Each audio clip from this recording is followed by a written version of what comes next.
દેશના જવાનનું કદાચ આપણા માટે ઘણું મહત્વ હોવું જોઈએ, કેમ કે એ દેશ તથા દેશવાસીઓ માટે સરહદ પર તૈનાત છે એટલે દેશ સલામત છે.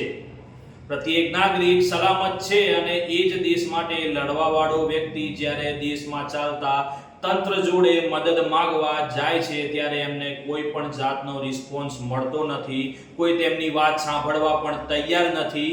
વાત કરી રહ્યા છે દેશના એક વીર રિટાયર્ડ જવાનની, જેમનું નામ અમરતભાઈ પ્રજાપતિ છે, જે પોતાની સરકારી જગ્યા માટે છેલ્લા 3 મહિનાથી લડી રહ્યા છે, પણ એમની રજૂઆતને કોઈ કાને લેવા વાળું નથી.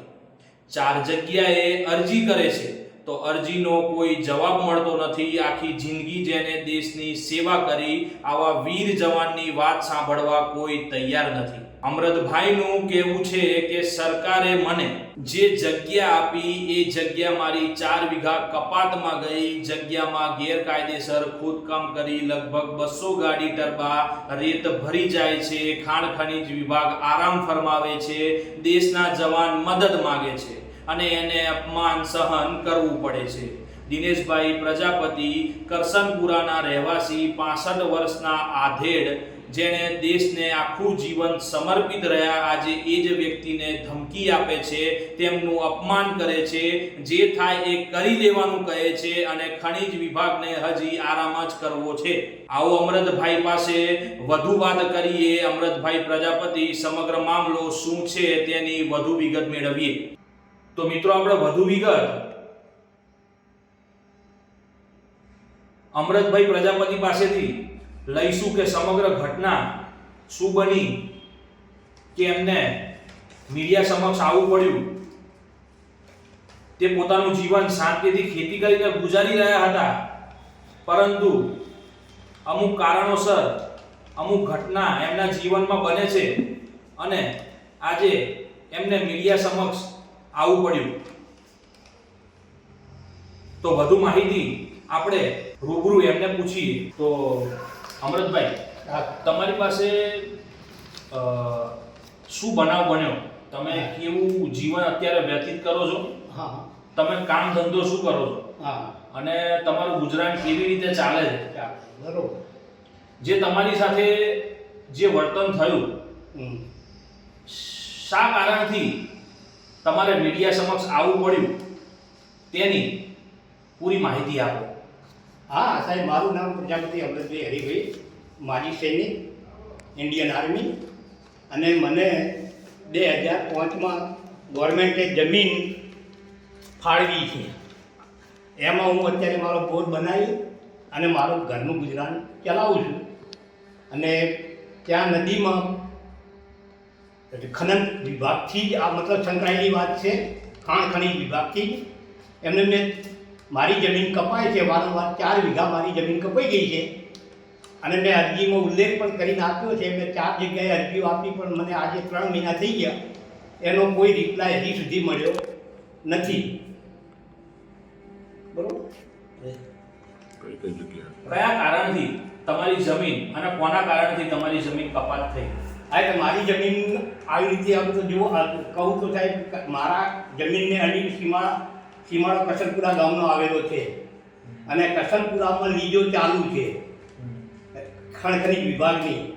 અને એમાં બિનકાયદેસર દિનેશભાઈ ડાયાભાઈ પ્રજાપતિ ગામ કસનપુરા એ ત્યાંથી ખનન કરે છે.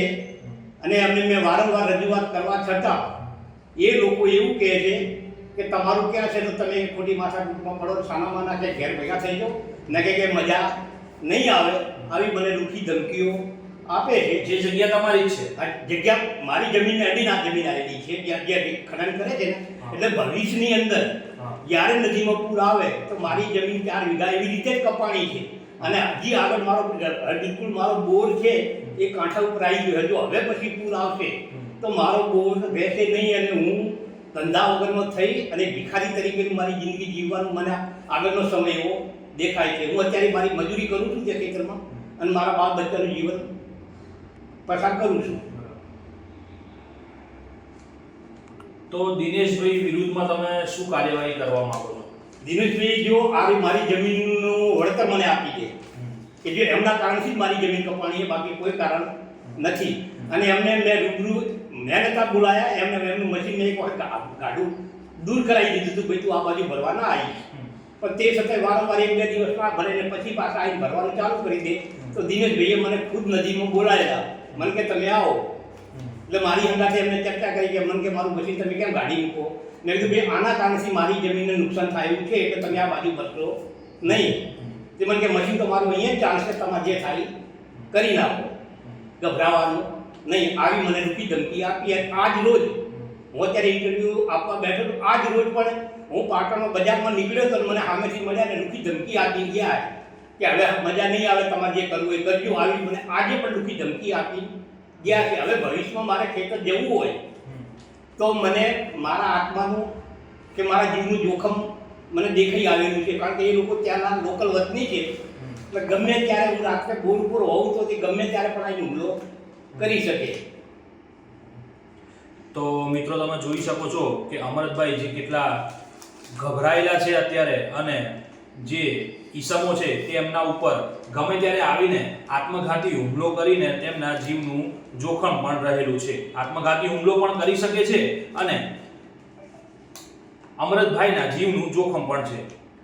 જેમ કે આપણે અમરતભાઈ સાથે વાત કરી એ વાતના અનુસંધાને આમાં ચર્ચા કરીએ તો એવું દેખાઈ રહ્યું છે કે દિનેશભાઈ નામક વ્યક્તિ અમરતભાઈને ખૂબ જ ખોટી રીતે માનસિક ત્રાસ આપી રહ્યા છે, અને જેથી કરીને જો એમને જીવનું કોઈ પણ પ્રકારનું નુકસાન થશે તો તેની તમામ જવાબદારી કદાચ દિનેશભાઈની બની શકે.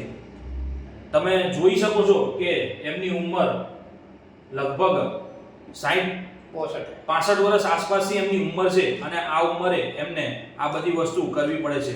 જે રિટાયર્ડ કર્મચારી છે, આર્મી માટે કામ કરી ચૂક્યા છે, દેશ માટે કામ કરી ચૂક્યા છે, અને આવા સમાજના ગેરવર્તણૂક વ્યક્તિઓ એમને આવીને આજે ધમકાવી રહ્યા છે, અને આવા ઈસમો તેમની પાસે આવીને તેમને ધમકાવી રહ્યા છે, અને તંત્ર સાવ તમાશો જોઈ રહ્યું છે. તમે કઈ જગ્યાએ અરજીઓ આપી છે? ખાણ ખનીજ વિભાગ પાટણ, ખાણ ખનીજ વિભાગ પાલનપુર, ખાણ ખનીજ વિભાગ શિહોરી અને ખાણ ખનીજ વિભાગ ગાંધીનગર. આ 4 જગ્યાએ મેં અરજીઓ આપેલી છે, પણ મને આજ દિવસ 3 મહિના થઈ ગયા અરજીઓ આપ્યાને. આજ દિવસ સુધી કોઈ મને રિપ્લાય આવ્યો નથી. તો તમે જોઈ શકો છો કે 4 જગ્યાએ એમને અરજી આપી છે, તે છતાં પણ 3 મહિનાથી એમની અરજીનો કોઈ પણ નિકાલ કરવામાં આવ્યો નથી. એક આર્મી ઓફિસર છે રિટાયર્ડ, તે છતાં એમને જો અરજીનો જવાબ નથી આપતો, એક સામાન્ય નાગરિક જ્યારે કોઈ અરજી કરે તો એ લોકોને તો શું ઉત્તર મળતા હશે કદાચ અરજીથી. કાયદો એવું કહે છે કે થોડાક દિવસ 15 થી 20 દિવસની અંદર અરજીનો નિકાલ કરીને જવાબ પ્રત્યુત્તર કરવો પડે. તેની જગ્યાએ આજે 3 મહિના થઈ ગયા પણ એમની અરજીનો કોઈ પણ નિકાલ કરવામાં આવ્યો નથી તંત્ર દ્વારા. તો આપણે ખાણ ખનીજ વિભાગને રજૂઆત કરીએ છીએ કે અમરતભાઈ પ્રજાપતિની જગ્યા જે કપાતમાં ગઈ છે, દિનેશભાઈ પ્રજાપતિના માધ્યમથી જે તેમનું વળતર અપાવે, ન્યાય અપાવશે એવી અપેક્ષા શ્રી અમરતભાઈ પ્રજાપતિ રાખી રહ્યા છે. Bureau chief CNCC Gujarat Patan, હું અભિષેક આચાર્ય, કેમેરામેન કિરણભાઈ પટેલ.